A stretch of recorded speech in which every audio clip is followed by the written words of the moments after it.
नमस्कार। विश्व news 24x7 का हर दर्शकों को सादर प्रणाम, जोहर सलाम।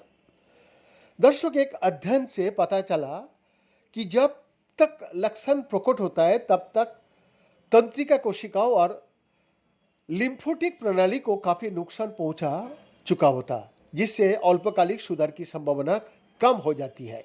जापान के ओसाका मेट्रोपॉलिटन विश्वविद्यालय की स्नातक छात्रों तात्सुशी ओरा और डॉक्टर हिरोयुकी ताताकावा का नेतृत्व में शोधकर्ताओं ने बताया कि मस्तिष्क से एमेलॉइड प्लेक को साफ करने के लिए बनाई गई दवा लेकानोवाब उपचार के बाद प्रारंभिक अवस्था में मस्तिष्क की अपशिष्ट निष्कासन प्रणाली में सुधार नहीं कर सकती।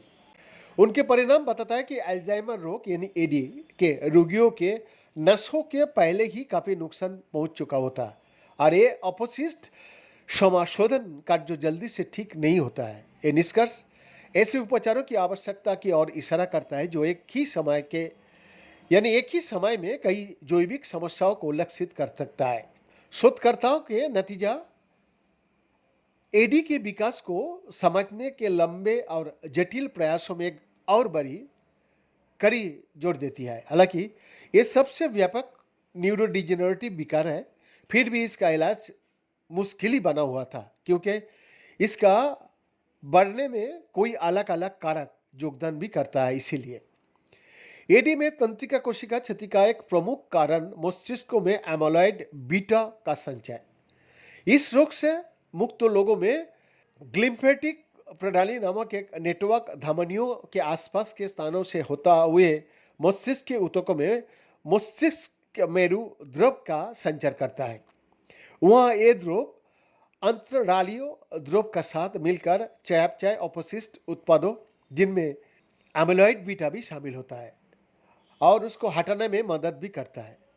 ग्लिम्फेटिक प्रणाली नाम इस प्रक्रिया में ग्लियल कोशिकाओं की भागीदारी के कारण ही पड़ा है। हालांकि एडी में एबी जमा हो जाता है और धमनियों में आक्रान पैदा कर देता है। इससे मस्तिष्क मेरु द्रव के बीच तरल पदार्थ की गति कम हो जाती है, जिससे अपशिष्ट निष्कासन बाधित होता है और कई हानिकारक परिवर्तन होता है जो एडी का लक्षण पैदा कर देता है। लेकानोवाब, जिसे हाल ही में एक चिकित्सीय विकल्प के रूप में अनुमोदित किया गया है, उसका उद्देश्य ए बीटा का स्तर को कम करना है। इसके प्रभावों का अध्ययन करने के लिए ओसाका मेट्रोपॉलिटन विश्वविद्यालय की टीम ने लेकानोवाब उपचार से पहले और बाद में रोगियों में ग्लाइएम्फेटिक प्रणाली का जांच की और परिवर्तनों को मापने के लिए DTI बाटे LAPS यानी आल्ट सूचकांक का उपयोग किया। उपचार पूर्व परिणामों की तुलना उपचार के 3 महीना बाद लिए गए मापों से करने पर उन्हें इस सूचकांक में कई सार्थक अंतर नहीं मिला।